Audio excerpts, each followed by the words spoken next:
Dear Heavenly Father, thank you for today. Thank you for the sunshine and the rain that's coming this evening. God, we just pray over this equipment and our hearts and our mouths, Lord. And we just pray that, we might possibly say something that somebody needs to hear out there. And, we just pray for your will to be done in this room. In Jesus' name we pray. Amen. Dude, I'm laughing because I thought you were about to say we might say something that doesn't need to be said. So God, please don't let us. I thought that's what you were saying. So, dude, it's always fun throwing the brakes in the middle of a prayer and get everybody's like on the camera. You're gonna see it. My eyes are closed. I'm chilling.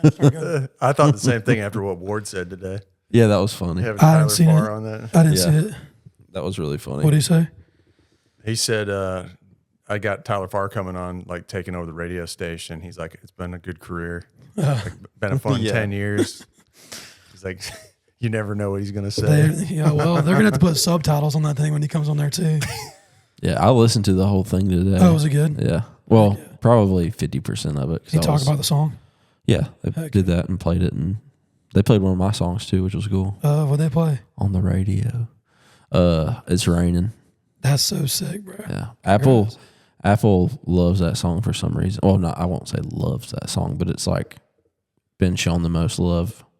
Isn't that weird? Apple. Do you have songs like that are like they stream astronomically on one platform versus the other? Yeah, because I think Michael over at Apple put Paycheck on I don't know, Tailgate Country or something like that over in Australia or some shit. Hey, get it how you can, bro. Yeah. And he forgot it. He put it on. He's been on there for 5 years. Don't tell him now. Yeah. I think he left Apple. Oh, thank God. We'll cut all that out. We'll just leave it on Apple. We won't tell nobody it's there.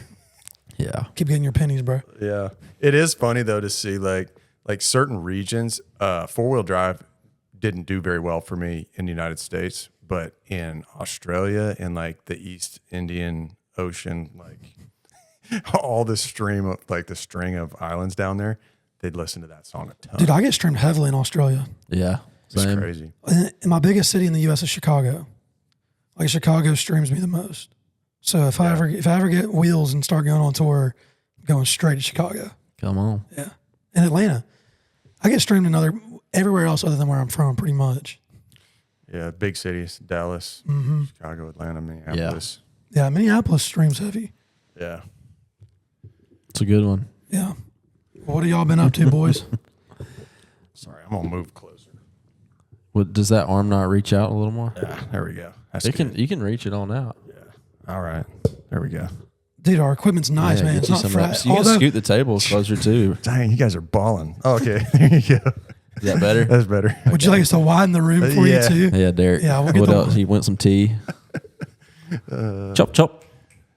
I'll take a decaf. I would.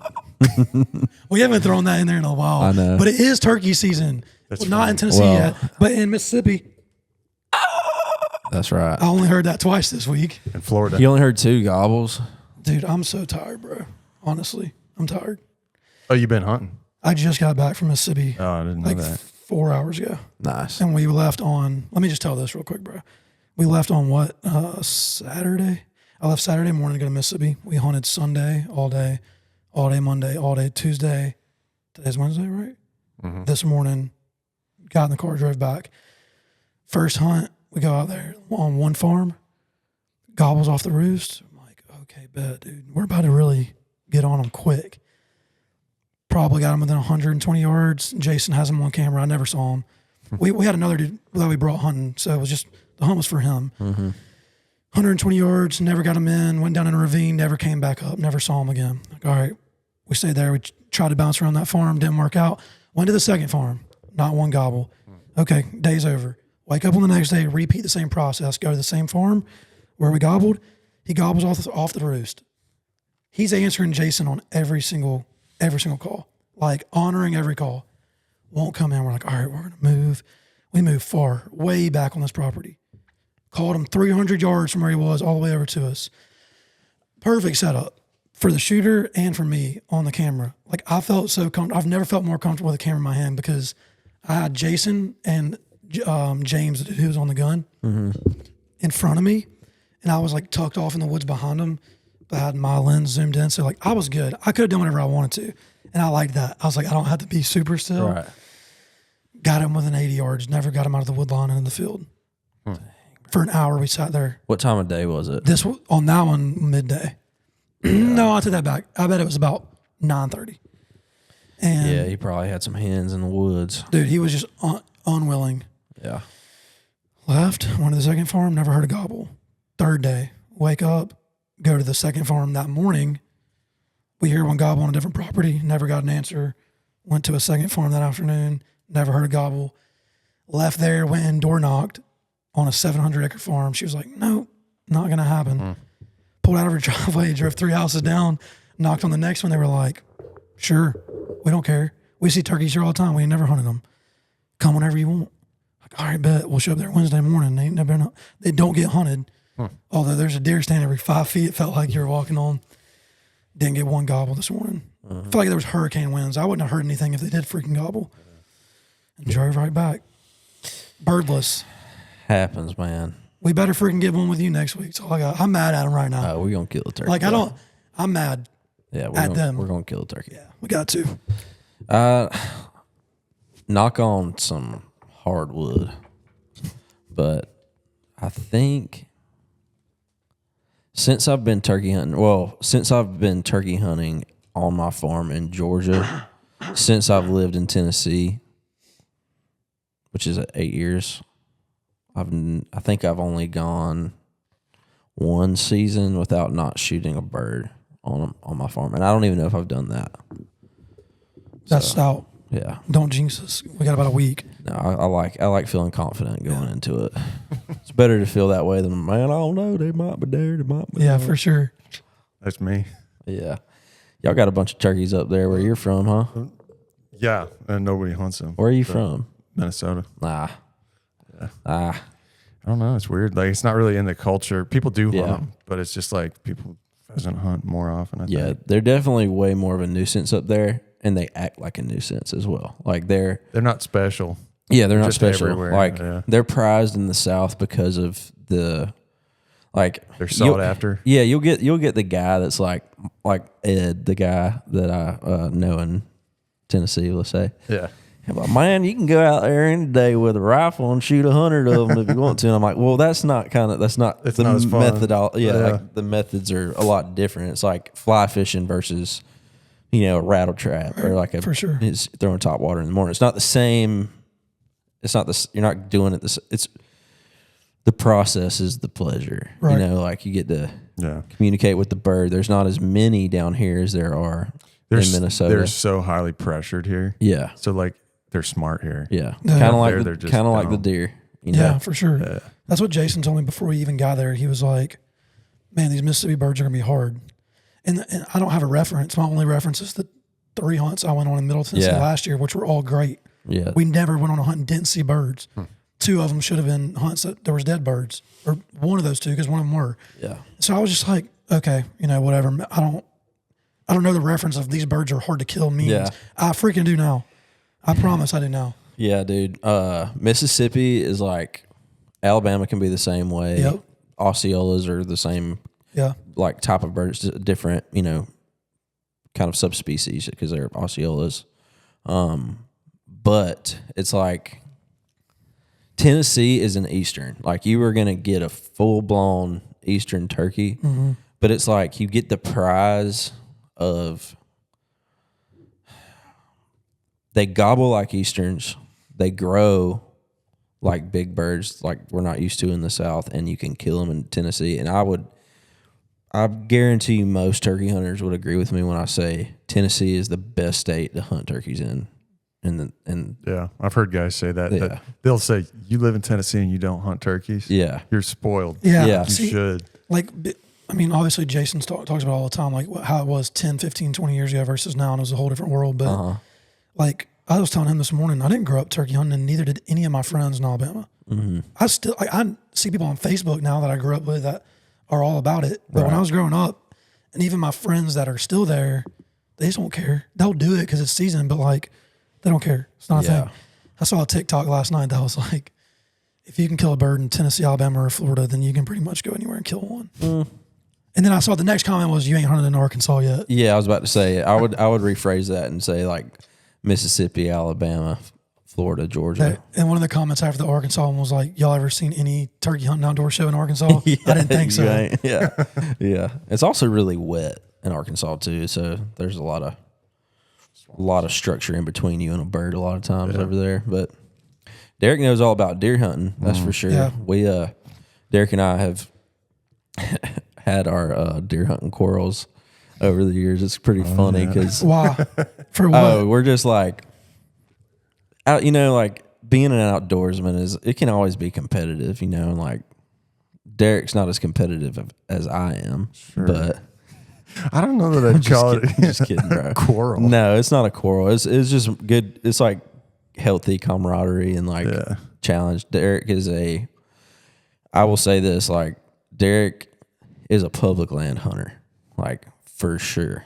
And we've talked about this a couple times, like I would love for him, and I know he will, like once he gets on a roll, but he has a lot of knowledge about public land, and like I try and act like I do too, which I do have knowledge, but Derek actually, this is where the quarrel comes in. Derek actually puts it into use. Like he will strap a deer stand on his back and walk 4 miles into the woods, put it on a tree, not see anything, take it down, walk back out, cross 3 raging rivers or whatever, and then stop and take a shirtless selfie on the way back. Yep.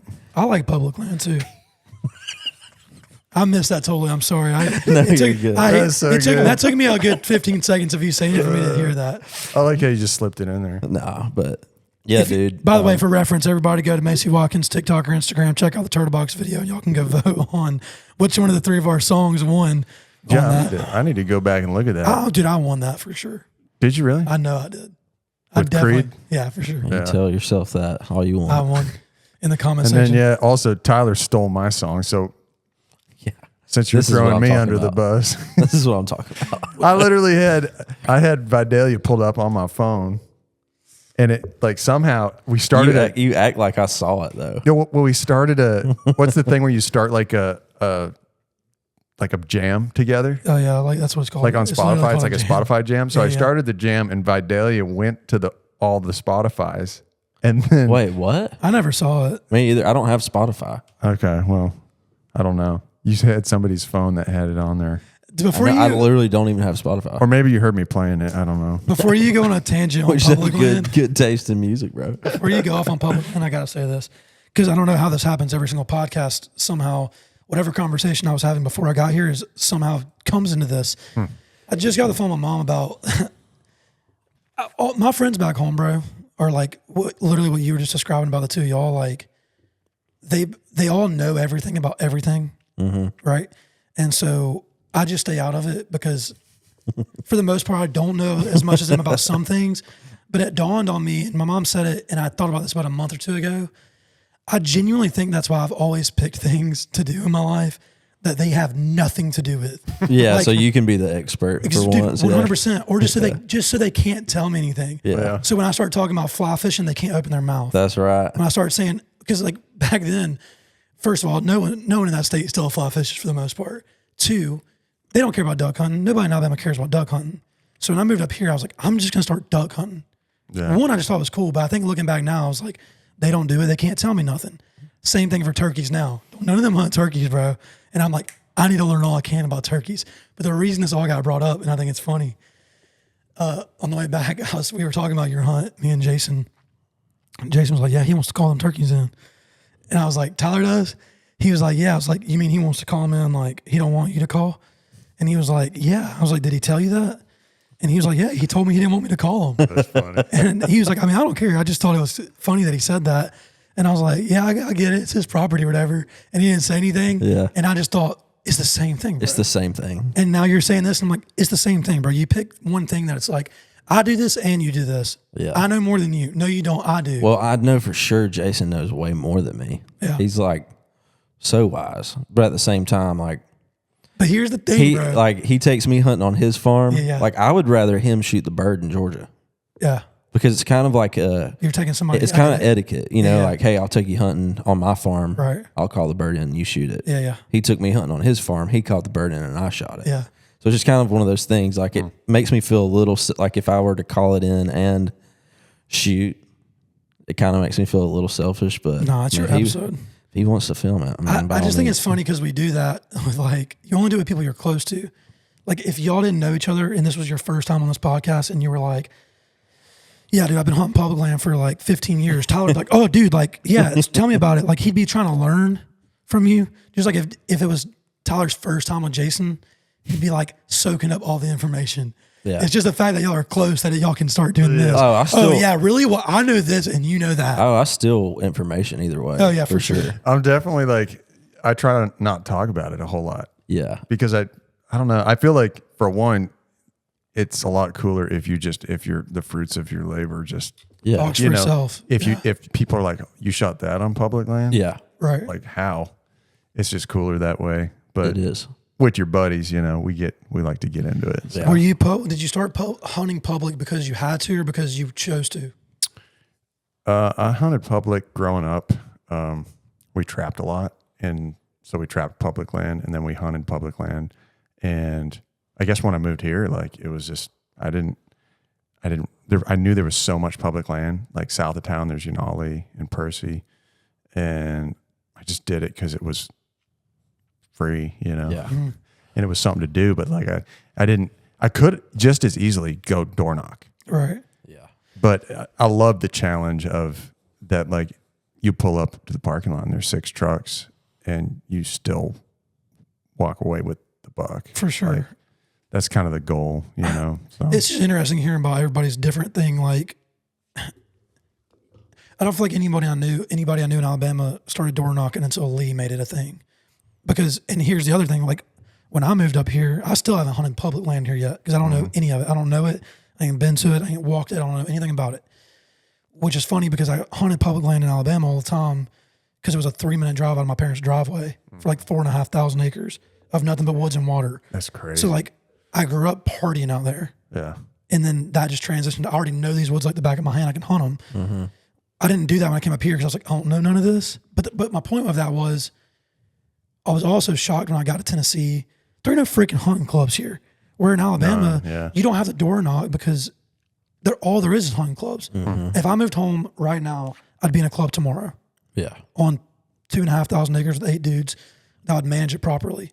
Like that's the whole state. Up here, it's like you're freaking lucky if you find a club, and if you do, it's either ungodly expensive or it's the worst club you'll ever join in your life. You might as well spend an extra $800 and drive an hour and a half to Kentucky. Yeah, for sure. Kentucky would be my move. How was Georgia? Was it the same or what? Oh yeah. I mean, a lot of hunting clubs. Yeah. Yeah. I'm surrounded. My farm's surrounded by hunting clubs. Yeah. What was yours that way too or no? No. We didn't No have clubs? no clubs. That's just so interesting. I just thought the whole world had hunting clubs. Yeah. Like, I mean, I'm sure there is now. I'd say in the last 10 years, like leasing has become a lot more popular. Yeah. But growing up, like it was just, I mean, we were in the middle of nowhere. So everybody just had 40 acres or farmers, you know, had a couple hundred acres and they just hunted it. All right. But, Go ahead. Sorry, I'm gonna let Derek let the dogs loose real quick, and I'm gonna say something and then ask a question. Okay, So go ahead. normally we don't get on here and we're like, hey man, where are you from? How'd you get to town? You know, blah, blah, blah. Like we try and skip all that part. But for the sake of this conversation, I think that Derek is definitely one of the most interesting buddies that I have. Just because of like the things that you've done. It hasn't been like, you know, because life has just kind of went your way. You've kind of like made your own path and everything that you do in life. And I would really love it if you just started from when y'all were kids and stuff and like what y'all were doing on the farm and all that stuff. Cause I think it's really, I think it's powerful. And I think on this podcast too, we try and like give people their flowers where they're due, as Jasper and I like to say it. Like you've definitely came up from, you didn't have like, you weren't dealt necessarily the best cards, and then somehow like to this day, you're probably my most competent friend when it comes to like just making things happen. So how did you become the Derek Austin that like goes and shoots big bucks on public land? Man, well, I appreciate that. Yeah, bro.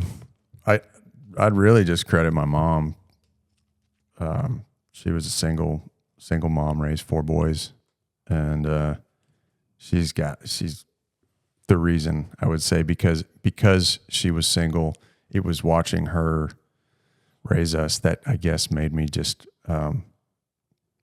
we hunted public land because we didn't have land to hunt growing up. So it's like just at the basic level, we had our needs met, but we were not, well off by any means. So yeah, I would credit her, but yeah, so basically, grew up in a really small, dairy town in northeastern Minnesota, 314 people in Finlayson. It looks like Chernobyl if you go back. It's so run down. Shout out to my Finlayson folks. It's just it's shocking. Putting sometimes. them on the map. Yeah, it's shocking sometimes going back. Just because I've noticed in the South, like it's the weather's a lot easier on stuff here. So just the snow and the salt alone just wears a town down. And then the cost of heating a property, it's tough on people. It's tough on finances. And then the lack of people, it just feels more run down. But yeah, nice little town, 300 people. We grew up like 12 miles outside of that, and it was probably a 40-minute drive to get into Walmart, like long drive. We had 300 milking goats. Somehow we talked my mom into letting us start a dairy farm, me and my brothers. We started out like me and my oldest brother, it was kind of his like idea, like, let's try to do this. We went to the neighbors and basically like, hey, this is a rundown like old dairy farm. Can we just lease it from you? We want to start a goat dairy. And he was like, yeah, sure, whatever. So like the deal we made with him when I was like 14, but it was like, hey, we'll build a barn here, like a $20,000 barn. And for 8 years, we won't pay you money. At the end of the 8 years, you get the barn. You get the $20,000 barn, which is going to not only be a $20,000 barn, it's going to make your property value go up, whatever. So he was like, sounds good to me, whatever. Let us do it. We went to the U.S., Future Farmers of America, I guess it would be, U.S. Department of Agriculture. Mm-hmm. Went and got a loan from them for like $150,000 when I was 15. And they were like, basically what we had to do is we have to show them how much milk we were going to produce and how much the creamery would pay us for that milk. So we basically went to the U.S. Department of Agriculture and just said, hey, this creamery 2 hours away will buy as much milk as we can give them for $26 a hundredweight. Will you give us $100,000? Mm-hmm. And they were like, yeah, looks good. And then just sign right here. Here's your money. So, and there was some stipulations that we had to pay back a certain amount every year and whatnot. But they basically knew because the creamery was agreeing to buy the milk that the creamery had to pay us for 4 years straight. So they were going to get their money back that way. But that was pretty pivotal for me, I guess, as a 15-year-old, like learning how to, we'd order hay and it'd be like a, big semi tractor pull up with $10,000 worth of hay and write him a check and be like, thanks, man. And he's like looking at a 15-year-old like, what is going on?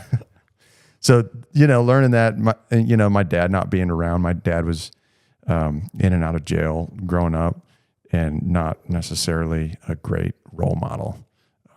And so he just was not in our lives at all after a certain point. But I think a lot of that, just kind of learned how to run the business, my mom was like, I don't have any money to give you. We're barely making rent at home, but if you guys can figure out how to do it, by all means, go do it. So, it was a lot of just like winging a prayer. But I think that kind of established just like if you love it, you'll make it happen. If you, and just kind of a screw it mentality of like, we're already at the bottom. Like, what's the worst that's going to happen? Like, just send it. Essentially, my mom really had that just send it mentality of just trusting God, praying, and just send it. Do something you love, So Yeah. That was kind of the bedrock of my, growing up, was just running that farm. My older brother decided to join the Marines, and when I was 16, he was like, the farm, like, figure out how to run it. I'm out of here. So then I'm like 16, just like learning how to balance a checkbook and all that fun stuff. So, and then the crazy thing is like what led to, technically we wanted to build like a big farm and have like 1,000 head of goats, because the milk was they paid a lot better than cow milk. And so we wanted to have all the brothers all live together, have 4 houses in a big operation. But 2010, our creamery was like, hey, the 4 years is up. The economy is kind of tanked. And the first thing people cut out when the economy's tanking is like bougie stuff, right? Right. So the first thing to go is goat cheese. In New York, they're not buying it. San Diego, they're not buying goat cheese. So Toronto, I think, was a big one. But basically, our creamery was in Canada. So Canada's not buying it. They basically just said, hey, we're cutting the furthest producers from our creamery. We're going to cut like 50 producers. So we got, cut. And we were sitting there with 320 goats, and like, how are we going to feed them? Just like, you have to sell the milk to get the money to feed them, because the margins were so thin with that. So basically that led to like selling them. We found a lady in California. The market, I guess, was good enough for her out there. She bought them. That was back when Craigslist was a thing. We posted them on Craigslist, and she straight up, she's like calls me. I had like one of those Verizon ENV3 phones that flip open. Yeah, I had that. She calls me on that. She's like, yeah, I want to buy the whole herd. I'm going to have a semi come from Indianapolis, and he's going to pick them up and drive them out, like, if you'll accept it. And so I'm like trying to think the logistics of this. There's 300 some. We sold like maybe 100 to some gal in Iowa, and then we took like 260 on the semi. And the logistics basically was like they were lactating. This is my favorite Derek Austin story. So like you gotta go into detail here. Yeah, I will. So like cows, like they can be bred and they can produce milk all year long. So a cow dairy is constantly producing milk. Goat dairies, goats are like deer. They're in the same family as deer. And so they dry up in the wintertime, and they have their kids in the spring, and then they'll lactate all the way until like November, and they'll dry up November, December while they're pregnant. And so this lady wants to buy them June. Our contract ran out like the end of June. And so our hands were tied. We're like, we have to do this. But I told her, like, the truck driver was like this old guy. How are they going to milk them? It's like a 2-day drive. And we're used to like a pit parlor system, like a double 24 pit parlor where like it's automated machines and stuff. And so I told her, well, I'll go with them. Like, I'll ride with him. He's got a sleeper cab, like semi thing. And it's like a double deck trailer with like all these, these goats in there. So our plan was we drive to Billings. We just drive as far as we can. We milk at 5 p.m. We load them up, and then we hit the road and we drive all night. We make it to Billings the next day at like probably 2 p.m. And they're supposed to be milked twice a day. So they were already like just way overloaded. Like it's painful for them. They need to be milked. And so to get from Billings, we sold them to the lady was in Arcadia, California, super northern part of California. So to get from Billings to there was going to be a whole nother 24-hour drive probably. So we were like, screw it. We stopped in Billings at a stockyard and we just went to the front desk and we were like, hey, we have 260 goats. We're in a pinch. We need to milk them. Can we use like the facility here to like offload them into a corral? And then as we milk them, we'll put them back on the truck. They were like, yeah, just go ahead, do it. So we're out there by hand and just milk them onto the ground. And I mean, talk about a lot of milk. Like they had, each one probably had more than a gallon in them. So it was like probably 300 some gallons of milk just right on the ground. By hand. Like, yeah, by hand. My hands were the worst part was like the truck driver assured me that he knew how to milk goats. Yeah. That was just so he could get the $12,000 check to drive them out there. He did not know how to hand milk. And so like I did majority of the heavy lifting and just milked them all by hands. And it took like probably 2 hours to do all of them. By the time I was done, my fingers were so swollen that they were like sitting here like this, my fingers would be touching. They were literally just like, so we stopped and got Advil just to try to help them like the swelling go down. And then it was back in the truck and I was 19. So I had never seen the West Coast. I'd never seen the Rockies before. So like, we're like, when we see the Rockies for the first time, I'm just like, holy shit. Yeah. It was insane. Like it's one thing to like fly into California or fly into the mountains for the first time, but to just be driving across the Midwest and being just like a Minnesota kid that just like all of a sudden it's just like bam. They do kind of come out of nowhere. That's exactly how I felt when I got to Colorado.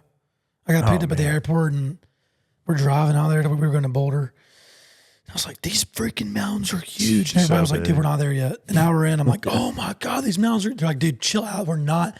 The biggest thing I ever seen is Gallenberg, bro. Yeah. You know what I mean? The Rockies are insane. When we finally got up there, the whole way, you can't believe it. Yeah, it takes your breath away for sure. Yeah. Yeah. Crazy. That could be a whole movie. Yeah, well, the Honestly, best. yeah. I mean, so then, we leave Billings. This is the best part. So we're going down like through the 101, which is like the whatever highway in the north part of California, and it's like a back way through the mountains. And some of the switchbacks, like we couldn't get the truck around them. They were so steep, and it was like 1,000-foot drop down on one side, and the truck was like barely getting around it. We have to stop. They have to do a bill of health at the state line to enter California. So then we have to wait for the vet. And at some point in the middle of the night, like the wife took over driving because the guy was so tired. And I woke up to this like thud noise, bang, bang, bang. And I look out and the guy is screaming at his wife and there's like construction cones just going.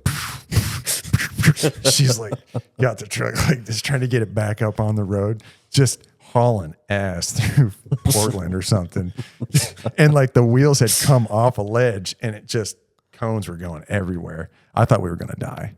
Like the rest of it, I was like, I can't sleep now. She almost rolled the thing with $80,000 worth of goats in it. Yeah. Dude, I'm shocked you don't write straight up Americana music, honestly. Yeah. I don't know how that would make a good Americana song. But Just going across the country, bro. Like that's a whole movie, dude. yeah. It was wild though, like getting there. The lady that bought him was a Portuguese gal. I say Portuguese. She was, she was Brazilian. She spoke Portuguese, but she, her dad had a concrete company, made a ton of money in California, like so much money that they bought a farm that like backed up to the ocean. So like the cows, they had 1,000 milking cows and they would graze up to the ocean. That's sick. Insane. And then they're like, we should also add goats. Go get 300 goats from Minnesota. Those goats probably thought they were going to their they were probably going to the slaughterhouse and then y'all opened those semi doors and it was just like, oh, They landed in California, dude. That's crazy. Yeah. So, I mean, and then she handed me it was kind of like just being 19, a huge deal. And I was just trusting my gut that we get there, she's going to pay us. Yeah. We didn't sign a contract or anything. So I'm like, there they are. And she's like, cool. Here's a check for like a lot. It was like $80,000. Just insane. So that was the kind of like just learning to trust God, you know, growing up, that just one thing after another is like, all right, I don't know how this is going to work. And then like the story doesn't even end there. So then, so you think we'd be done. Everything's good, right? I'm going to ride with the trucker. He told me, hey, I'm picking up another herd and we're going to go north. We have to go up to Seattle. And my mom was living in Spokane. So he's like, we'll just drop you off there. It'll be perfect. Cool. We go to bed. The next morning, we're supposed to wake up, whatever. And he's like, oh, dude, I had a change of plans. I got to go to San Diego, the complete opposite way south, and pick up a herd. And I'm going to come back across Texas.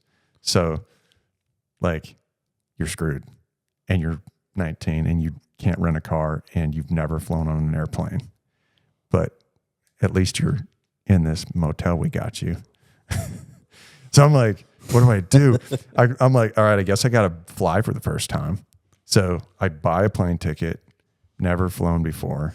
We're going to fly out of Arcadia, which is this tiny little airport up there in California. Wake up in the morning. I get there. I'm sitting in the waiting area. It's literally like probably like 30 people that are going to be on this plane. And they're like, there's a couple sitting here and they're like, oh, like started talking to me. Really nice couple. They're like, oh, you've never flown before? Like, oh, we're going to adopt you for the day. Just come with us. Like, you know, whatever. It's super nice.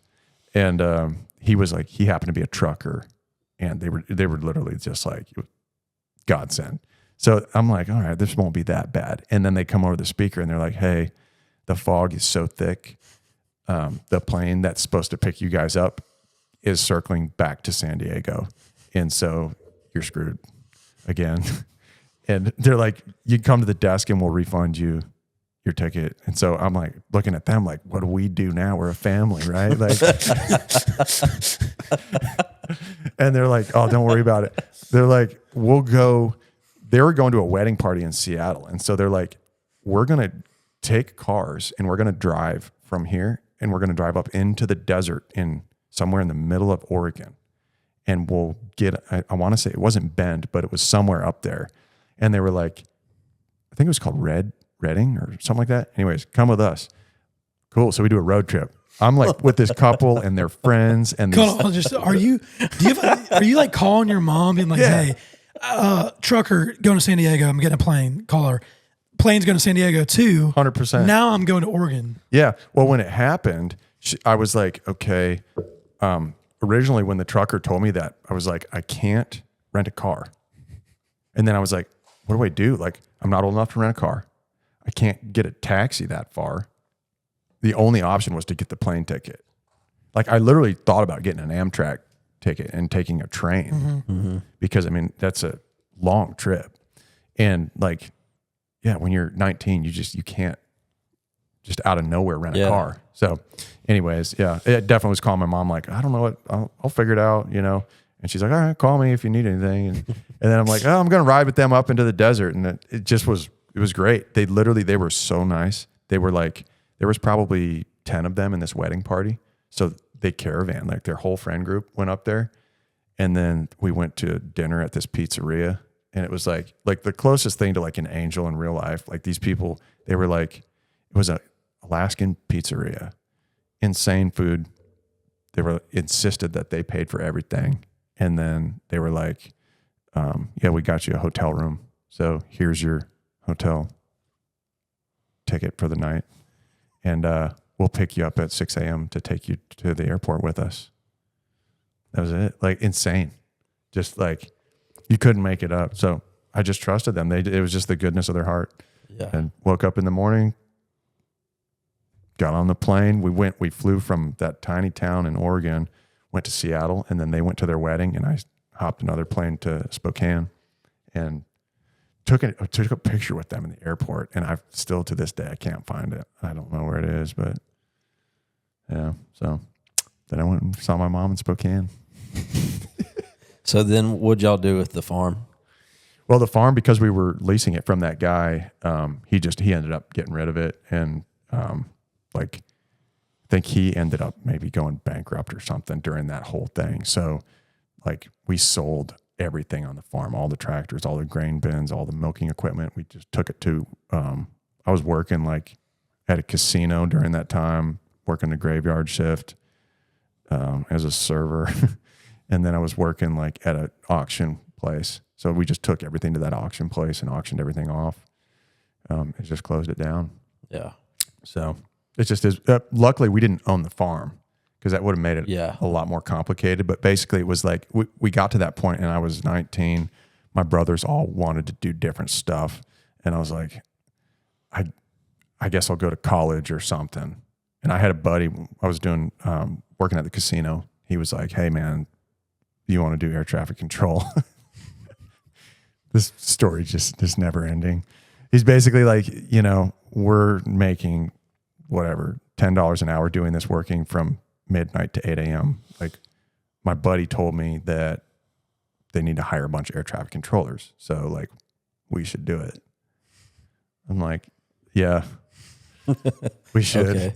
Like I'd really just grown up wanting to do the farm and like loving driving tractors and, you know, learn how to sing. And that whole thing was like, that was what I loved to do. And the last thing I wanted to do was be stuck in an office job, like go to college, become a manager or get a degree in something that would just be boring. Mm-hmm. So when I started looking into it, it was like, oh, air traffic controllers, you get to talk to planes the whole time. It's very interactive and, you know, seemed like it'd be fun, great pay, whatever. So yeah, that was basically when I was like, all right, worked that summer at the casino and then decided to, you know, go out to college, went out to college, studied air traffic control. So then what? Then I got in when I graduated. So the air traffic control thing is a whole crazy thing. Like Reagan in the 80s, Reagan fired 10,000 controllers because they went on strike and he rehired new ones. And so all those guys had to retire when they were 50.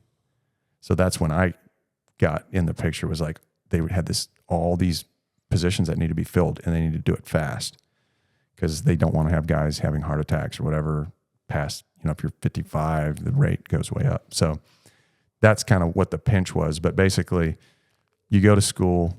I went out to Washington State. There's a little school there, a state school, Green River, and specializes in air traffic control, airport management.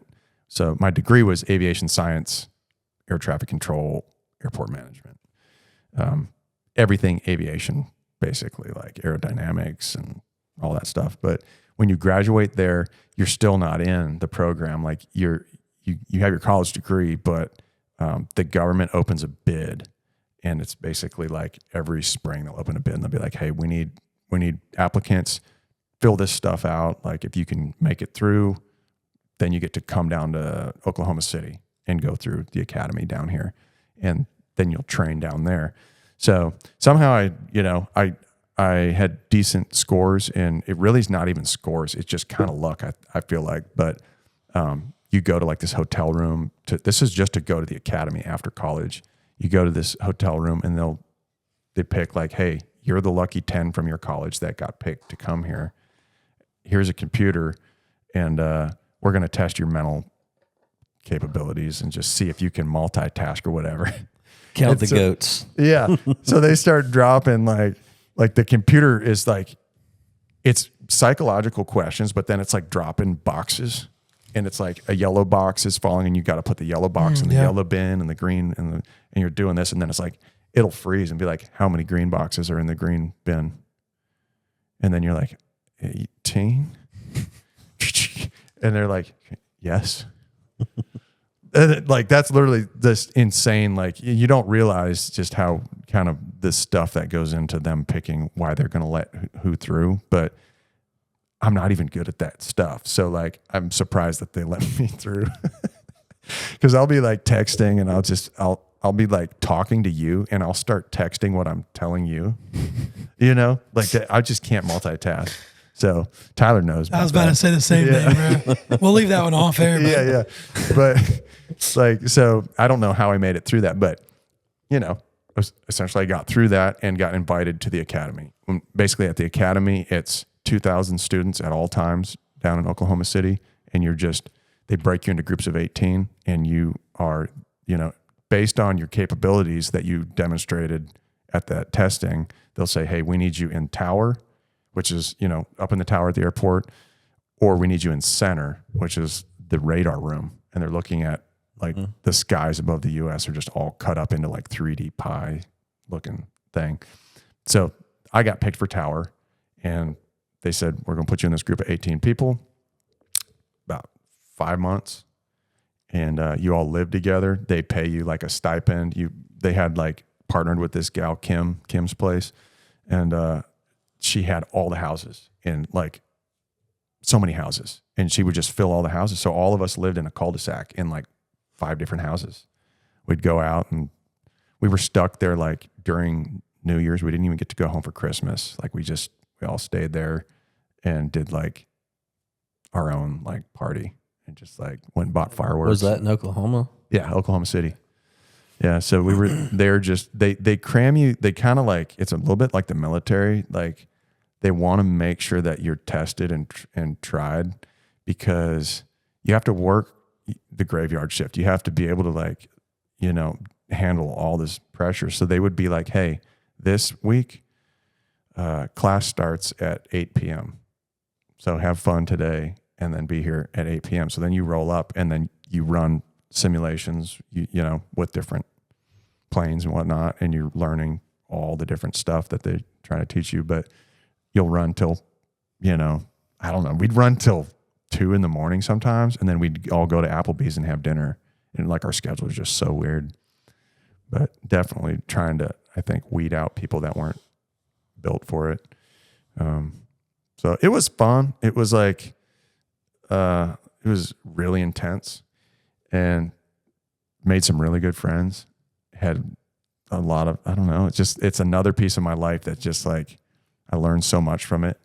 And some people I'll never talk to. Some of them are still great friends of mine. But basically, yeah. So at the end of that, I'm kind of all over the place here. But at the end of the academy, 4 months, the last 3 days, they do the evals, and they bring in the regulator, federal, whatever guys, and they watch you basically. So they'll sit behind you in this room. Imagine this room, the walls were big screens, like computer screens, and you have to sit at that desk right there, and you're wearing a headset, and a plane calls you and says, United 623 inbound, we're at this fix. You have to know how far the fix is. You have to know all that stuff. And you have to sequence him to not crash into other planes. And it's just extremely complicated. Every second, like in college, I thought I had it figured out. And then I'd get to the academy and be like, this is so much harder than I thought it was. And then your facility is even worse. But so anyways, 18 people, we go in the last 3 days, we do our evals. Some people would do great under pressure. Some of the best controllers were the girls. They're so good at multitasking. And some people would break down under pressure and just be like, they'd come out of the room crying because the people, the guys watching them to make sure they didn't mess up, the pressure would just get to them, and they'd, run 2 planes. They weren't real, right? It was all a simulation. But as soon as that happened, you're done. 4 years down the drain. So they'd come out, they'd throw up or cry or whatever. And it was brutal because you were watching your friends, just dropping like flies. And, yeah. So anyways, there's 6 of us graduated from the 18 that went in. And that was of the 10 that got picked from college, of the 70 or whatever that were in our college. Like, it's just crazy that like the way it just filters down. And I had like I was the lowest passing grade of the 6. I had a 72. And like, I've never been more like thankful or like proud of a 72. Because it was just so brutal. Like, but I think it taught me like, hey, if you really want something, like, go get it. Like, it just was like, talk about being forged, and just like, I don't know. It was really hard. At that point I was too far in to quit, but it was just like brutal, So then after that, basically you graduate. They're like, hey, congratulations. The 6 of you guys graduated. We need people. These are the 6 facilities we need people. Oahu, Juneau, Alaska, Great Falls, Montana, John Wayne in California. I forget the other 2. But basically, like, the guy with the best score gets to go wherever, he wants to go. And then, And down the list. So it comes down to me. I get to go to Juneau. Juneau, Alaska, baby. Well, luckily for me, I love hunting. I love fishing. I love the snow. I'd have been like, give me Alaska. It's perfect. Yeah. So like it worked out. I definitely, like, when I got there, I was like, I thought it was going to be way colder than it is. And it was just like a lot warmer than Minnesota. Like, it was tempered from the ocean. So it was just like rained a lot and it was like dark all the time. How long were you there? A year. Yeah. I got to see summer, like when it was like light all that's the time. Cool. It was really cool. We went, some of the controllers, there was only 12 controllers there. So we were just like this unit of like castaways, I guess you could say. Cause like Juneau, I say castaways, but Juneau is like they know everybody that's there and they're very protective and they know if you're not from there. And so all the controllers none of the controllers are from Juneau. They're all people that just like, hey, you get to go to Juneau. So we just did house parties and like hung out and just would go to the gym together. And that was basically it. Like, it was just the 12 of us did everything together. Did you fish a lot out there? Yeah. Yeah. So one of the controllers had a sick boat, like an ocean worthy boat. I forget what brand it was, but it had like the center console, like souped up, had the riggers on the side, and we'd go out and we did halibut and shrimping and crabbing, I guess. It was insane. The swells would be like, they told me, they're like, hey, the swells are 4 feet today. I'm like, okay, cool.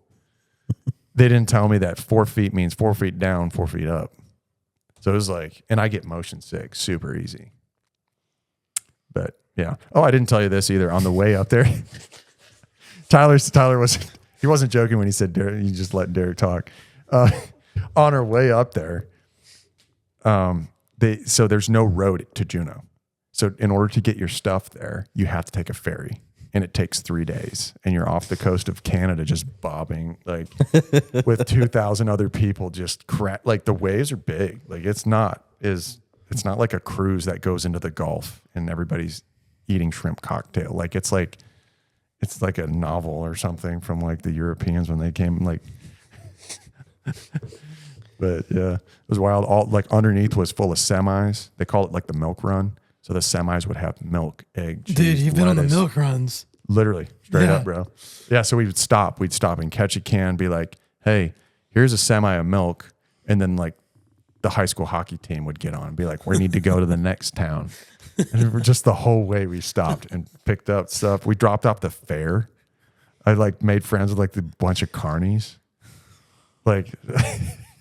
I don't know what you mean when you say, what do you mean Americana? Like, you've lived out like the freaking playbook of like Stand By Me or something, or like The Goonies, like American childhood dream. I don't understand, bro. It's just like, yeah, I've definitely seen a lot of stuff. Yeah. I think it has shaped definitely like the way I view life. I'm sure. Yeah. So then you're there for a year, and then what?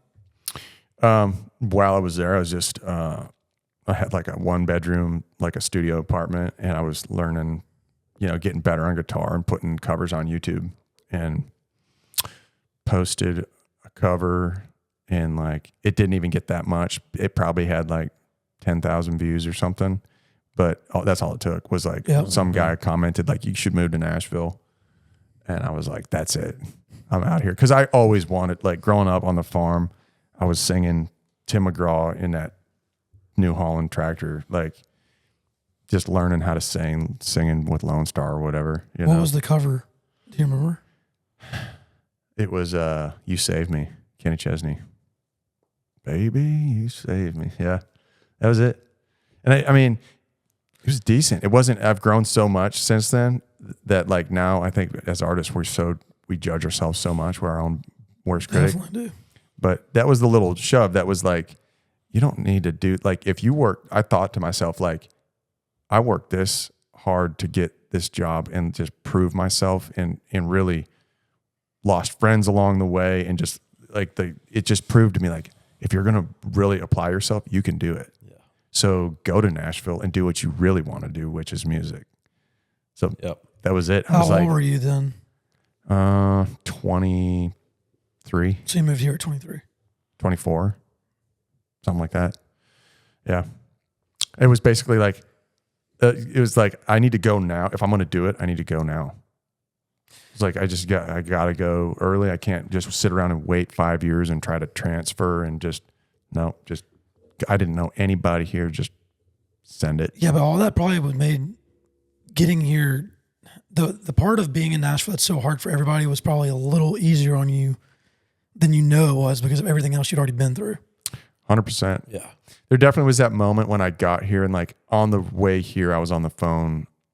Like I was on Craigslist looking for a house and I was like on the phone with like the guy trying to figure out where I was going to stay. And I got here and I thought I was like, great. I had that cocky, like, oh, I'm going to show them what's up. Don't we all? Yeah. And I played Jed's Pizza over by the local. Lightning 100 did a night over there back in the day. And you just come, you do open mic, stand in front of everybody, play one song. And God, I was just so nervous. I just messed up all the lyrics. And I remember like there was like 10 people before me and they were so good. Like I was just like, I'm over my skis on this, like so far over my head. Like it was kind of scary in that moment where I was just like, I really screwed up. I threw away my career job to come down here and everybody's so good. And it hit me. I was like, I'm in a city with nobody. I started to have like a little panic attack. And there was no turning back at that point. It was just like, no, you worked this hard to do other stuff. Just now it's time to grind it out, you know?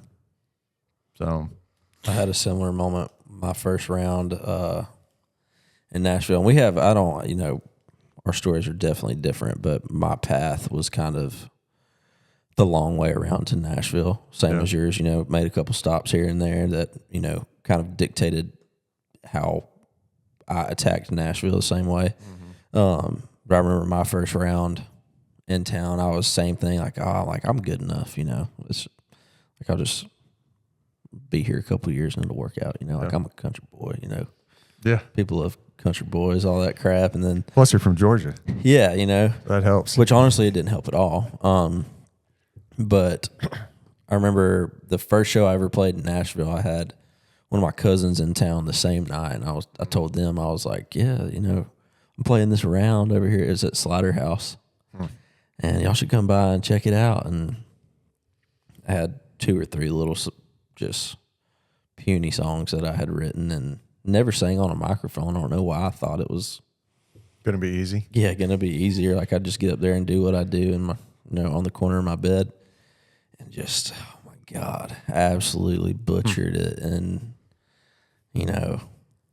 just seeing them see me butcher it. Yeah. And then that's hard. And then going, I have so much work to do. But it was like, it's kind of a fight or flight moment where you're like, okay, I can attack this and accept like the humbling nature of this moment and be like, all right, this is what I have to do now. Or I can just be like, this isn't for me, and like be scared of it. But right. I think, it's really cool that you went around the world like that. Had all these different endeavors and saw it through, that you were, like I said, competent enough to realize like, okay, like God's gotten me this far. Also, my hard work has gotten me this far, and faith. And you just, put that in a big old mixing bowl. Yeah. A lot of things can happen. Being stubborn helps. Yeah. My great grandpa was so stubborn.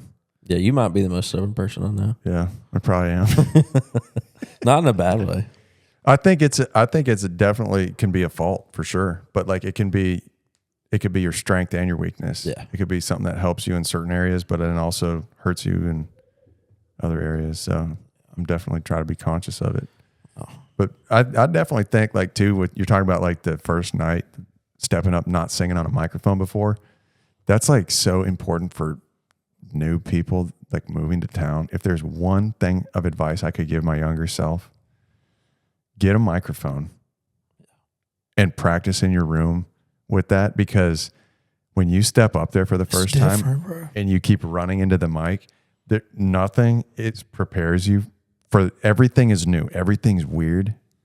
If you could just have that microphone be your safe place and just, oh, that's so good. because now, think about it now in hindsight, you can be in a room in Cleveland tonight and the next night, but you're still at the same microphone and it's your home base. That's so Right. good, bro. Like, That's so good. I didn't butcher mine, but I definitely like that feeling was. I played my first round before I ever moved here. My first round in town before I had ever moved here. I played Threesome Thursdays at the Poorhouse, and I had to get X's on my hand. Nice. And I'm almost positive Randy McFadden was running that at the time. yeah. And they sent me a DM on Instagram. Was like, "Hey, you should like play Threesome Thursdays this Thursday." And I was like, "I'm in Alabama." They were like, "Drive up." I was like, Yeah. "Okay." Chase your dream. Yeah, I was like, "Okay, I'll drive up there and play it, dude." And I did. And that was my first round ever. And I had X's on my hand. And everybody else up there was like, clearly, they were songwriters. They'd moved here to do the thing. I was just trying to figure out how to park at the Poorhouse and did I have to pay for it or not. My parents were there. My sister was there. My best friend and his girlfriend drove up here. Like, everyone was there, bro. Talk about pressure. I say I didn't butcher. I'm sure I did, but I didn't like have a major mishap where I have had those moments, but I just remember the same thing, getting up there and being like, man, this is different. Well, if there's one blessing from being like so far away from my family, was that I didn't have to deal with them showing up the first night, Right. like you did. Yeah. Because that's stressful. The worst one, bro, the first Riders run I ever played was at a place called Eclipse in Montevallo, Alabama, which was like a weird hippie sub shop type thing. Open mic, same thing. Come in there, play 3 songs, and you're good. Dude, I may have never been more nervous in my life playing anything than that one, the first one. And there was some old guy out there, and I was like, yeah, it's my first time. I'm super nervous. You know, and he's probably been playing there since he was like 30 and he's 88 or something. But dude, I played so fast. I already talk fast anyways. But like, bro, I knew, everyone told me, and that was like all my high school. Everyone came. Everyone came to that 3 songs. I bet I played them in 3 minutes all the way through. Wasn't anybody like, bro, you played this really fast? All of them. Everybody told me. My parents were like, I love it. you gotta slow that down. I knew it. Like, and dude, I watched In this. the moment, it's too late. You know how like when we played Flying Colors, I listened to the video back and was like, oh my God, that was so slow. When I listened to the videos back of that night, I was like, dude, this has got to be like 145 BPM right now. Freaking out. So dude. true. That's hilarious. I think people definitely want to see like they want to have fun. So when you're relaxed, they're relaxed. Yeah, for sure. And you don't even think that's a thing until you're up there and you're playing too fast and you're nervous, and it's just Well, you do it, right? We do it when we get nervous when someone's nervous. You start getting a little like, oh, like I feel a little anxious for you right now. You know? Yeah. I've had so many of those shows, bro. Yeah. you got to get them out of your We system. all have. Yeah. That is true though. You honestly have to have those shows to learn how to control that feeling and just be able to like Have fun with it. yeah, just have fun and like realize how much it doesn't matter. You know, like people say like picture the crowd naked. Like Yeah, no, no one does that. don't do that. Like Derek you're not going to do Derek that. might. You got to clip that part for TikTok. Yeah. Picture the crowd naked. Yeah. Clickbait. For both of y'all, do you think there's like, when you get up there now, are you immediately just like, yeah, it's just normal? Or are you like, song 3, I'm like chilling out. I'm like fully there. On song 3, I'm not even thinking about the rest of the world anymore. Or is it immediate? Like being nervous. Yeah, maybe not. Maybe nervous or just like locked in to where Like you're not acoustic even right around. not just or a show or whatever where Like you're a just full like band show is pretty easy to just lock in. Yeah, to send it and just I feel like it's a lot easier to just vibe. But like acoustic, if the guitar's a little out of tune and the crowd's weird and Yeah. it could get away from you real quick Yeah, acoustically. So Yeah, I agree. I think like if I have I have a 30-minute set in my phone that I can go out and absolutely like not bat an eye, feel like I'm singing great, no matter who's listening or not. Like I'm like kind of like what Derek said, if I'm on the microphone and I got my in-ears in or the monitor's loud enough, like I can feel good. But I think for me personally, like the listening room shows where, you know, you're playing some songs that you haven't played 100 times or like, oh, they're not really vibing with the up tempos and I'll play this new slow one that I have. Yeah. Or vice versa, trying to play an up tempo for the first or second time, that's when I can get a little, and it's really just like sloppy because we're all we want to perfect what we do, our craft. But I think I don't ever play a show where I'm not a little nervous. Me too. But it's a healthy amount. It's just because I care. Yeah, no, for sure. It's like the good kind of nervous. Yeah. The first song is always kind of like, that's what I meant. Let's get it. I feel like you give me to song 3 and I'm like, I don't remember. I'm not even there anymore. Yeah. I'm so in to just doing the thing that I'm good. But like the first 2, I'm like, all the thoughts are still there at the same time as playing the song. Where I'm like, is it too fast? Is it too slow? Let me try to remember the lyrics. And then when I try to remember the lyrics, I don't remember shit. You know what I'm saying? Once I start thinking about it, that's when it's a problem. Yep. 100%. Yep. Yeah. It has to be muscle memory for me because otherwise it starts to come apart. It's like jumping off of a cliff into the water, right? It's like when you get up there and you start looking down too much and you start analyzing, that's a long way down. Do I really want to jump off this? Maybe if I just climb down. Then by the time you've scared yourself too bad. Yeah. Whereas if you just walk down there, take your life jacket off, throw it off, and be like, gotta go get that life jacket, I'll go get it right now. Mm-hmm. Then you're good. I do like when I first kind of was starting to play those a bunch, I always think back to Jimmy Robbins. Like he would mess up and he would just have so much fun with it. And he'd be like, and this is the part in the second chorus, whatever, and there's supposed to be words here and da-da-da-da-da, and everyone start laughing. Yeah. Like just have fun with it. That's what goes back to what I was saying about the people. They're all, as soon as you start messing up, they're all like staring at you. Just have fun with it. They'll all laugh along with you and just, they'll forget you ever did it. Yeah. It's also the beauty of people not knowing your songs. Yeah, for sure. And they don't know you messed up. Yeah. Sing the first verse again. Yeah. I did that at a show recently. Oh, recently? Yeah. It was at the last listening room show where I broke a string. The same song. I didn't even catch it. And I'm one of your best friends. Yeah. I broke a string. So I sang a song called Whiskey to Warm Me Up, which I play all the time. Gas, by the way.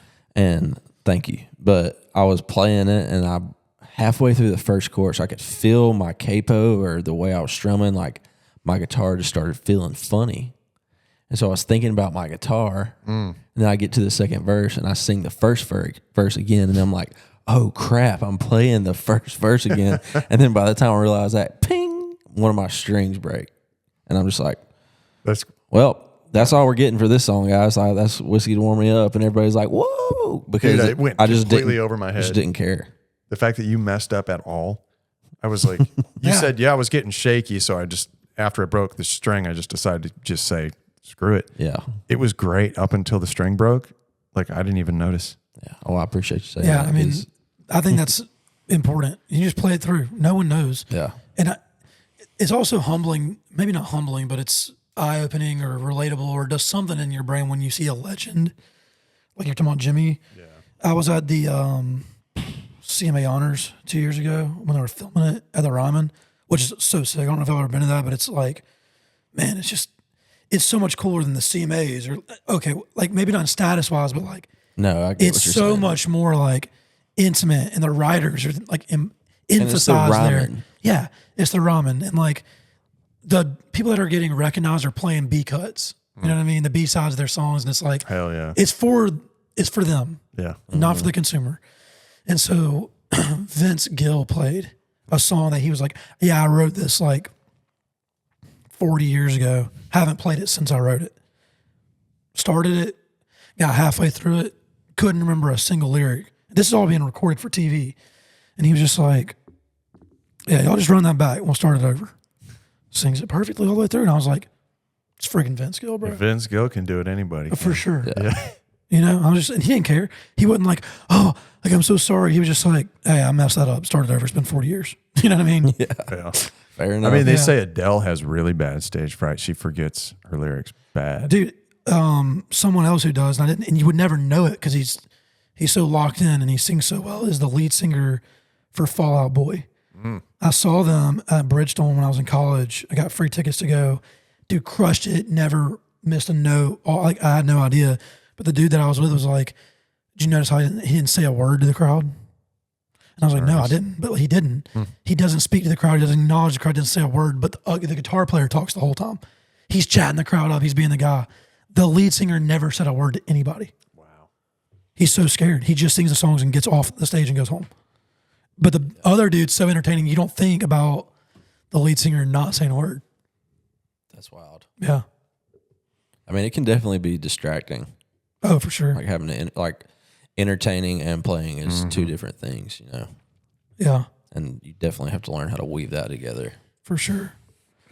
Well, dude, I definitely feel like God has given you a very unique story on purpose. There's definitely a testimony, like obviously ongoing for the rest of your life. But like Tyler said earlier, like the long way around to Nashville is so different than a lot of people's stories here. But also what I was saying too about it just prepared you for this, but who knows what else too 100%. in life. Of just like, man, if you want it, you can get it. And like when you have that gut feeling and that God feeling that I just feel like this is going to work out, I'm going to go for it. That's cool. You know? The gut feeling and the God feeling. Yeah. Yeah. I think a lot of the times those are the same things. You know, I think if your gut feeling's telling you to do something really bad, it's probably not a God thing. But most of the time, 100%. when you hear someone saying like, well, I had a gut feeling, it's usually because they're about to say something and it worked out. Yeah. I think that gut feeling is a lot of like the Holy Spirit being like, Yeah. hey, bro, I know you don't have a reason to trust. You didn't have a reason to be like, yeah, there was no contract on this. Girl from California. I've never been to California. I just feel like I should go do it. So I'm going to. Yeah. My mom used to say, trust God. That's just, that was, she said that so much growing up. I never even thought about it. And like in hindsight now, it makes so much sense that was just so drilled into us, you know, just like subconsciously that in any moment, it could just be, you know, I'm trying to think of like examples of just like the scariness of the unknown, just walking into the darkness, it's as simple as 4 miles back hunting deer and not freaking out. You know, it's, I don't know. If he's with you Yeah. everywhere. So That's he'll facts. get you through it. 100%.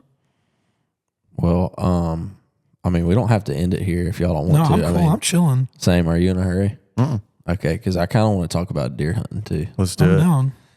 Let's I go. love it. So, trying to figure out how to start this I do have to conversation. respond to a text, so you figure out how to start Okay. that. I'm gonna try and ask some thought-provoking questions. Okay. So you shot a deer last year, the 139, Yep. and then Where was that? Up there? No, this was here in Okay. public land here in Tennessee. and Nice. then the other one. What did he score? 130. 130. Okay. Yep. And that was on public land in Tennessee. Mm-hmm. So Yep. also to premise this conversation, Derek is so like, and I might be crazy, but I'm a busy bee, so I like to share my location with all of my friends. Like instead of calling me to find out where I'm at, you can just pull up my I do it every day. contact, you know, I literally do it every day. and just be like, oh, Tyler's here, or Jasper's there, or Derek's here. But Derek's so like just absolute. He's just a psychopath about deer hunting that he won't share his location with me because he thinks that I want his hunting spots. I'm like, bro, That's not true bro. at all. I don't. I'm just trying to make don't- sure you're good and you're alive if you Yeah. don't text me back after I'm 3 like, days. bro, I don't want to walk 4 miles into the woods. You can have that spot. Be honest I'll with help you. you drag it out, but Like, I'm not worried about you. I'm worried about Trey. He'll be sending that in the group chat. that's valid. That's valid. Need some more of these? Yeah, I do. Thank you. With that being said, so you've shot 2 deer 2 years in a row on public land, Yep. and without like giving away your top secrets, what would you tell somebody that's just getting into it? Like, would you focus on like thermals and topography and like rivers and transition areas, or like what would you advise somebody that what is like curious to what public hunting is, just for the sake of this conversation? Yeah. Man. Probably shoot a Bowtech bow. There you go. No, I'm joking. Okay. Tyler gives me hell for I got a free Bowtech bow. Oh, here we go. Now this is where the podcast starts. He's always like, hey, you need a Matthews or something that's like legitimate, that's honorable. I'm like, I don't know, this piece of junk that Ben Stoll gave me still works.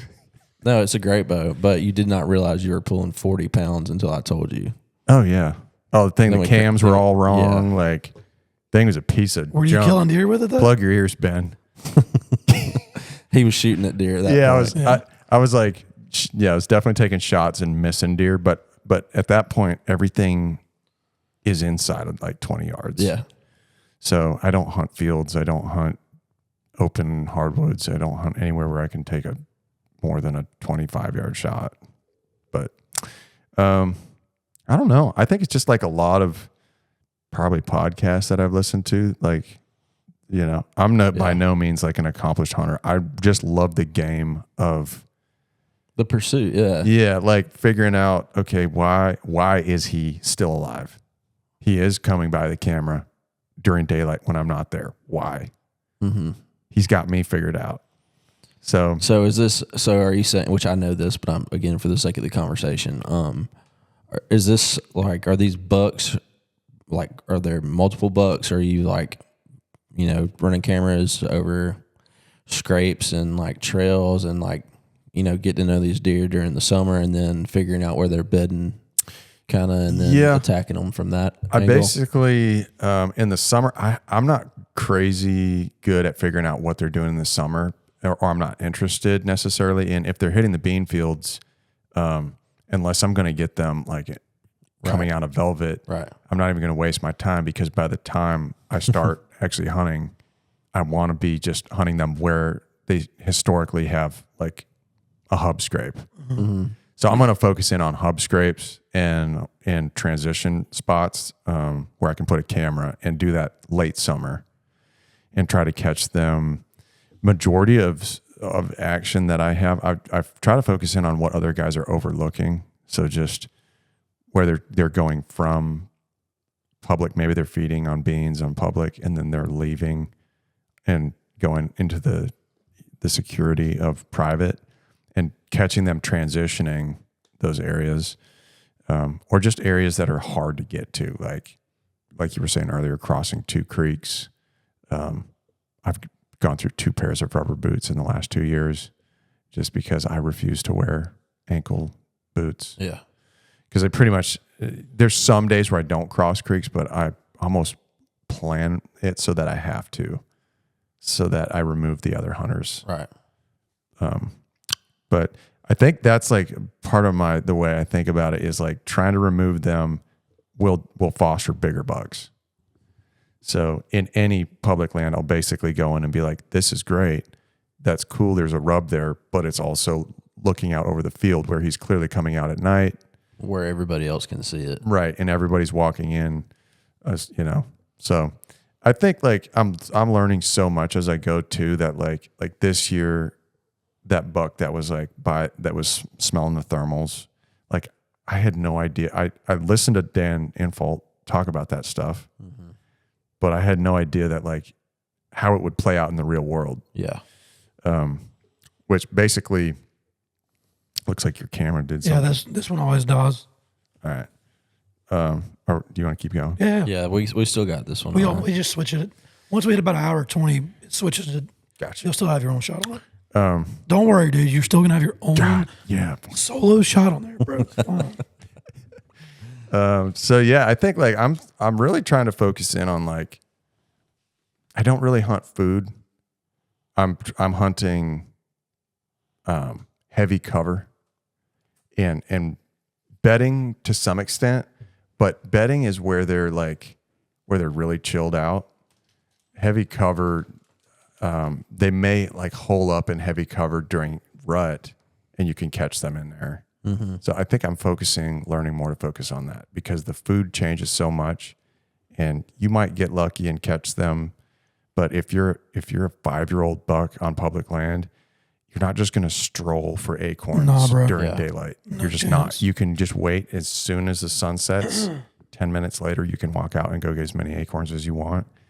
So I don't worry about bean fields, or like they'll just maybe staging on their way to or from something like that. But I don't know. Yeah. Are you good at reading topographs? Say that again. Topos? Are you good at that? Topos, however you say it? Oh, yeah. You are? I don't know. I mean, I'm asking because I don't know how to do it, and I need someone to show me how to do it. Yeah, I can definitely show you. I'm not like they are out in Pennsylvania or like the No, West Virginia. I just don't know. Like when I'm looking at Onyx, specifically on public, because I was looking at stuff the other day, because I'm going to go home 2 days after your turkey hunt, and I'm going to chase birds on Alabama Public, which is going to be a nightmare because it'll be my first solo turkey hunt, first time calling by myself, and it's Alabama freaking Public. You got the bug. I got the bug bad, but I wish it would bite me. It's also because, like, again, I do know a bunch of that land back home that, like, I'm kind of like you when it comes to certain things. Like, I'm slowly working my way into trying to force myself to care about deer enough. But when it comes to, like, I think I really enjoy this turkey thing because the way that I'm going about it, at least with Jason, reminds me a lot of how I fish. And, like, because of that, I'm like, oh, I'll go chase these birds all over management in Alabama because I know it. And I know where those creeks are because that's where I will pass up a river that I know is good to walk 2 miles further to get to a spot in a creek that flows into a river that I know there's a 0% chance I'll ever see another human being out there. Well, that's the thing you can't force. Like with deer, don't even waste your time until you have that natural feeling. Like you're having that natural feeling now with turkeys. Yep. Like when it might take 5 years. Oh yeah. You know. Well, I do this every November-ish, somewhere around the end of the year. I write down all my goals for the next year that I want, whether that's business or personal, or some of them are astronomical that are just dreams. But one of them was, I'm going to freaking become a better bow. I'm so bad at shooting a bow, bro. Like, I'm so bad. I don't need to say that. I'm not that bad. But when it comes to actually deer hunting with my bow, I have no confidence. Like, I can shoot at the target and be like, yeah, that's great. But when I get up there, I start overanalyzing, like, I don't know when to get my bow off the hanger. I don't know when to pull back when that deer's. I've scared deer off trying to do it. I don't know the right time to do it. I don't know how to map out that timing of, okay, I'm watching him. He's about to pass in front of that tree. Is now the time to get my bow? Do I wait till he gets his head behind that tree? Now I've waited too late and he's in front of that tree. So do I scare him now? That whole thing, I don't know. I would get your bow as fast as humanly possible. If you see him, like for me, because I'm hunting so tight, it's like I got like 10 seconds to get my bow. Like once I see him, to make a decision. If I'm going to shoot him, it needs to be grab the bow and then decide if I'm going to shoot him after that, and possibly draw, and then be like, nah, he's too small.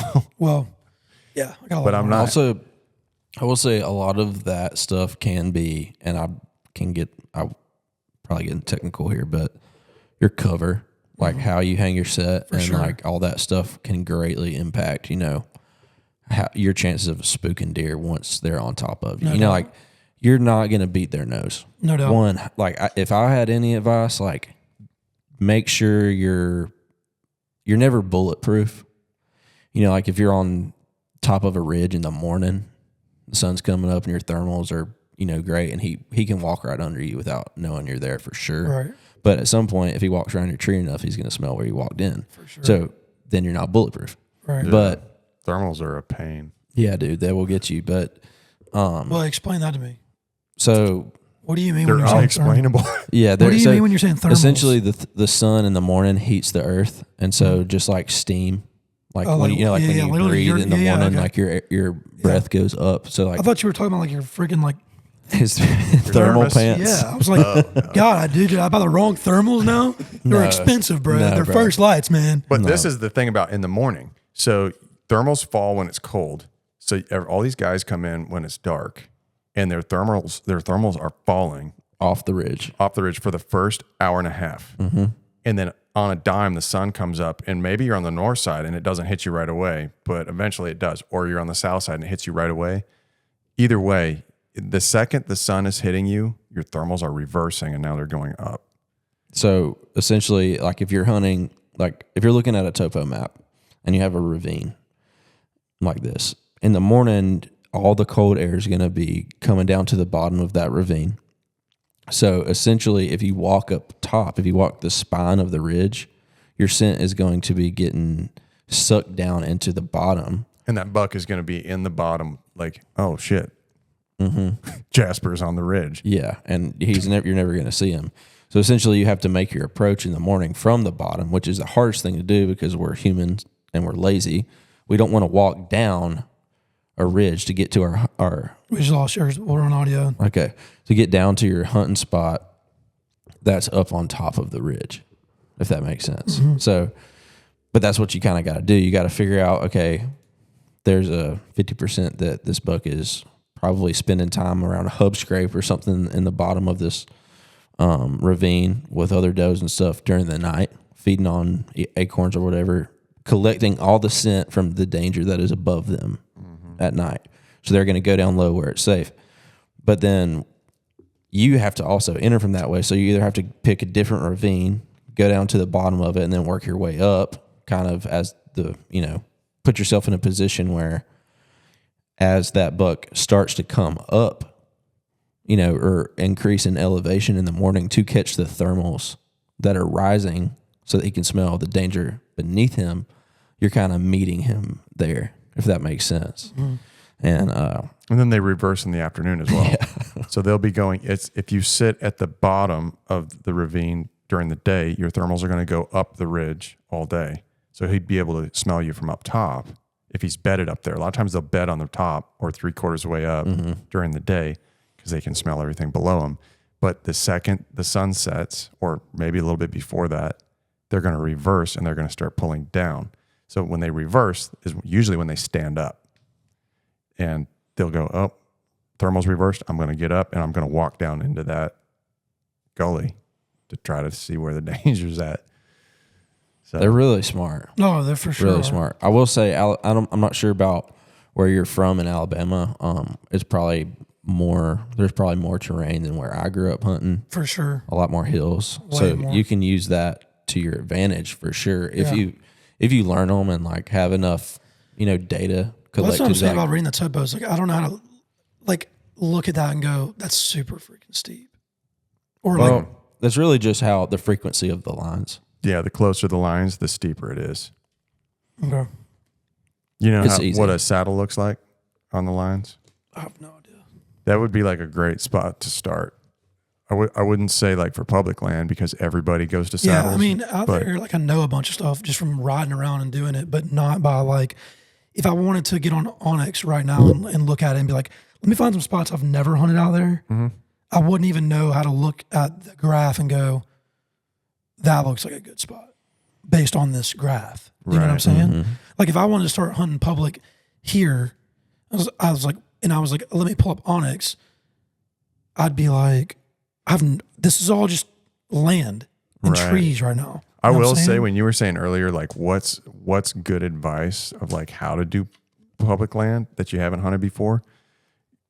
Your summer scouting is I don't really love it, but first week of October, I wouldn't necessarily hunt as much as I would scout.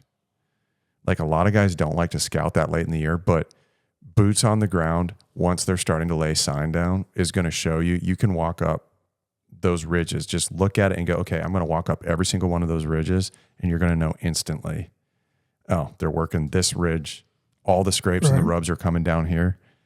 So a lot of guys mess up they go in the summer and they're like, oh, there's beans there. I'm going to sit here. Yeah, for sure. And they're not changed. They're just going to hunt that same spot once October hits.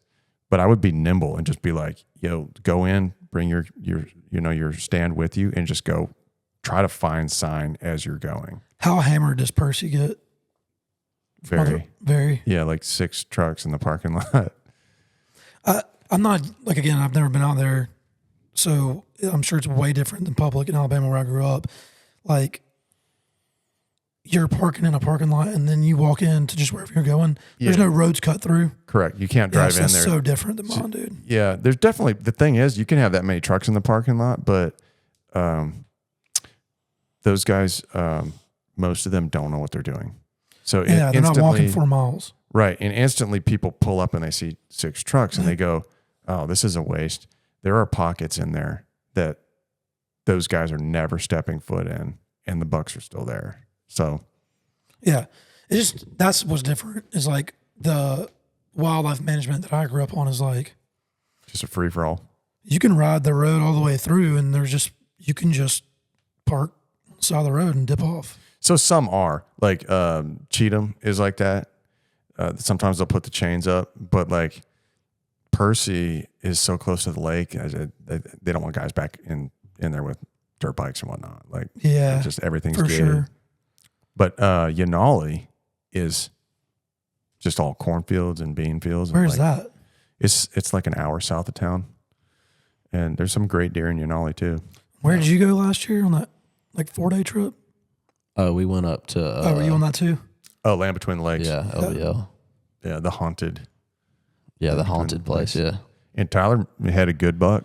yeah, Did you? yeah, man. What's crazy is me and Logan Tucker hunted that yeah. same spot, had an encounter with a big buck on the side of the same hill about 5 years ago. Yeah, I know I could go right back there right now, because I saw a couple different bucks there after I. They love that certain area for a reason. How does that Yeah. work when y'all go do that? Like you're all camp at the same spot, Yeah, and then you just wake up in the morning. You're like, I'm going this way. Yeah, Pretty we all much, drove yeah. separate trucks, and then we just kind of picked spots. Oh, you can drive through there. Mhm. Oh, it's so big. It's Yeah, not like it's you're waking huge. up out of your tent and being like, all right, we're all taking off different directions on foot. Not on foot, but you eventually do, like, Yeah, once you park. because It's 77,000 acres. Yeah. I mean, you definitely, like, that spot that he's talking about where he saw the deer and I saw a deer later, like a year or two later. That spot was probably 3/4 of a mile in the woods. So I mean, you're still like From where you park. from where I Right, parked. right. Yeah. So like, And there's no trucks hardly. Like there was guys at a campsite, but when you get to your spot, you might not see a truck for 10 Yeah. minutes as you're driving. it's Like, kind of creepy. yeah. And I think there's a lot less deer there though. Like I think they're harder to hunt. There's so many coyotes, and it's not the same as here. Yeah. I agree. Interesting. Yeah. And there's so much land too that, like, I mean, maybe like, and I honestly shouldn't, I don't know this, but like 77,000 acres in Iowa or, Kansas would hit a lot different. But I think that the amount of agriculture that there isn't Yeah, on there's no ag in LBL there. is just like a lot of big woods, like which Acorns. and you're like, oh, there's freaking white oaks right here, and then you go over to the next ridge and there's 4,000 acres of white oaks over here, and you're like, they can be anywhere. And so like even like a little bit of sign or like a track here, you're like, what do I do? And that's where your woodsmanship really comes in handy. It's like what Derek was talking about. You just got to figure out why the deer are where they are. And Sometimes they'll be posted up where the wind is always a certain way for them, where they know the intruders are coming, or the rivers keep guys out. Like all those factors go into, because if you look at LBL, like I would say 75% of it, there's no big bucks hanging out in. They've got their little pockets. Yeah. They just stay in those pockets.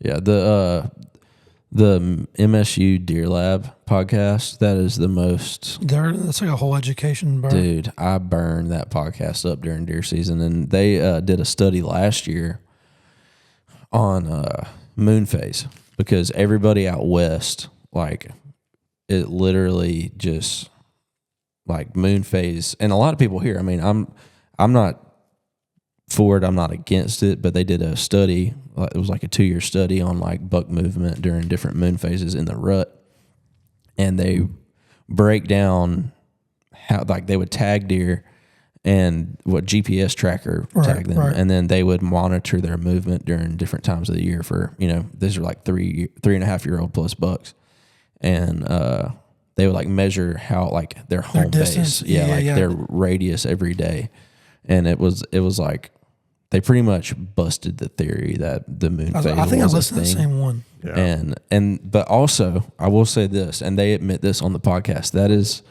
I think they have like 10,000 acres that they're studying deer on, and it's also in Mississippi.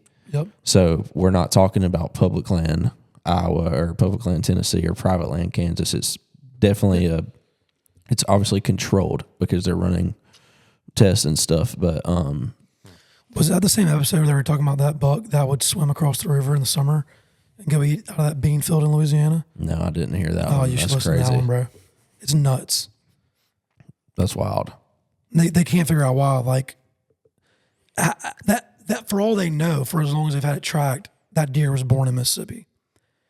Every single summer, it swims across the river, goes to Louisiana, stays in Louisiana the whole entire summer, the whole time. Swims back over in the fall. Is that just the closest beans that he can get? I guess, but like that's not common for all the other deer. It's the only one that does it. And so they're like, they don't know. When he sees them. They don't know if they're like, He probably Was it got more- pressured, like a coyote or something. Probably made him hit the water when he was young. Yeah. And ended up on the other side of that's the what they river. were saying. Like it could have been that. Could have literally been born on that side of the river in Louisiana Yeah. and watched the doe swim over and was like, all right, this is what we do. But every summer, every winter, every summer he's in Louisiana, every winter he's back in Mississippi. That's wild. Insane. That's such an educational podcast. Dude, it is. But yeah, our gears. But the failing more on us. educational podcast is the GodDog Podcast, brought to you by the GodDog Podcast. That's right. Sponsored by. Yeah. Well, we'll wrap it up here. Derek, thank you for coming on here. Thank you guys for having me. Yes, This was sir. fun. Yeah. Also, I think a lot of our listeners are mainly listening to audio, not the Yeah, so you're good. Don't worry. That's me. We got all the Not good the parts for video, social but- to push the audio. yeah, for sure. Love it. I can pray us out if y'all want to. Yeah, let's do that. God, thank you for letting us be able to get together tonight and talk about you and share stories and talk about hunting. Lord, it's an honor and a privilege to get to do this every time that we do it. So we just want to say thank you. And I pray over all three of us for whatever we have going on for the rest of this week, that you'll be with us through that. And Lord, that if there's anybody listening to this that just needs you, whether that's healing or peace or just to be calm, or if there's anything going on in lives that we don't know about, God, I pray that you'll be with those people too. It's in your holy name that we pray. Amen. Amen. Amen. God dog, God dog. Derek Austin, everybody.